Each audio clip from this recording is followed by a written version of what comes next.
Summer is over, and if you didn't get a chance to get away, there are new deals on flights for you. Consumer reporter John Matarese looks at the best fares so you don't waste your money.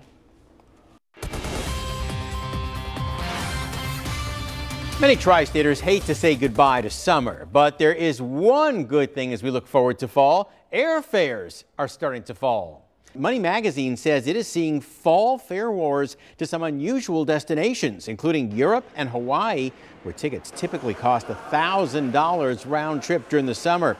Look now, you might cut that fare in half. Plus, you'll find fall flights to Florida on Allegiant and Frontier as low as $69 each way from Cincinnati. Money says this is the first fare war to Hawaii in several years. You'll find tickets from the West Coast to Honolulu as low as $350 round trip. $650 round trip from New York. Meantime, Kiplinger reports that Icelandic-based WOW Air and Norwegian Air are offering flights from the U.S. to Europe as low as $500 round trip. Only problem, you may have to get yourself to New York or Chicago to get those super low fares. So don't be lured in by a great price, only to find you may have to pay another $300 to get to the local airport. That way you don't waste your money. I'm John Matarese, 9 on your side.